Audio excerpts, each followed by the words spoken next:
Hey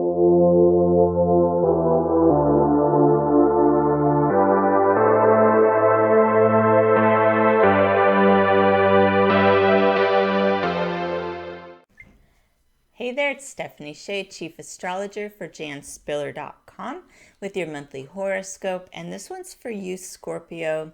This month is going to kick you into high gear. It ends with a full moon in your sign on April 26th.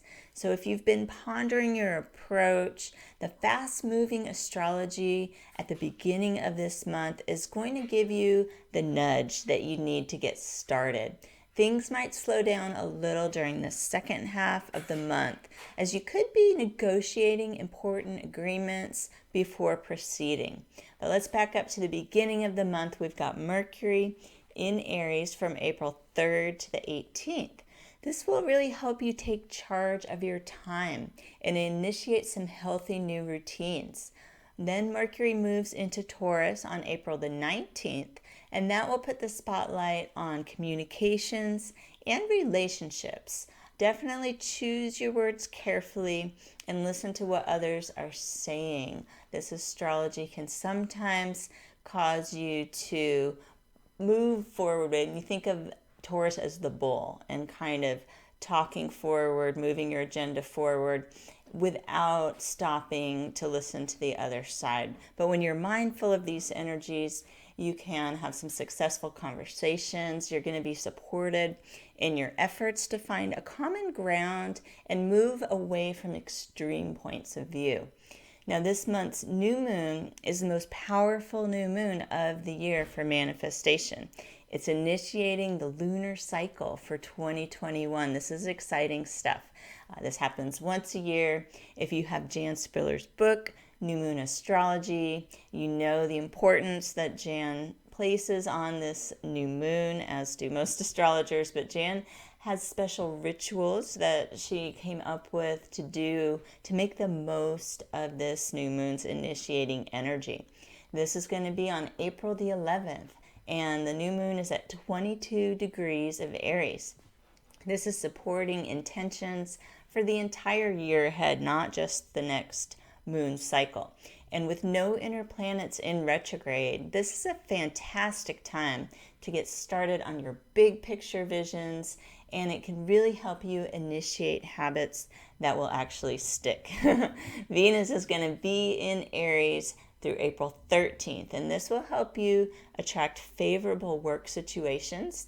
You're also going to have a lot of support while Venus is in Aries for any new routines related to health or fitness. A lot of people are always looking for whatever support they can get in that department to get going, eating healthier, moving their bodies more.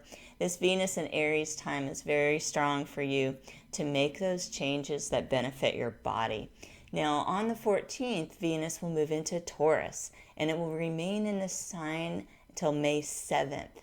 In this position, Venus can be quite beneficial for your love life or your business partnerships.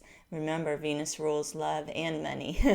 Now, you could also encounter people who seem to have only their interest in mind, but just remember, if you find the need to assert yourself, you can put a stop to those types of behaviors. Check yourself as well for any self-centered tendencies. There is a bit of that in the air when Venus is in Taurus.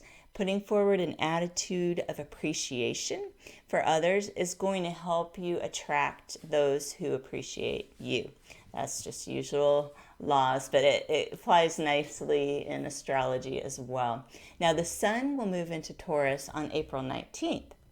Illuminating partnerships of all types for you. You can see there's a strong focus on partnership this month. If you've cultivated some new relationships this month, I think you're around the time the sun moves into Taurus, you'll be able to see which ones have the most staying power.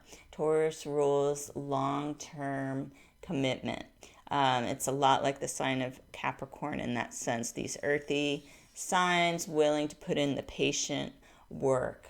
So when the sun is in Taurus, we can really see the areas of our life where that patience is maybe worthy, and you can find out Where have you been putting energy that is actually not worth all that effort? These are things that you can discover around this time. Now, Mars will move into Cancer on April the 23rd and remain in this sign until June 10th.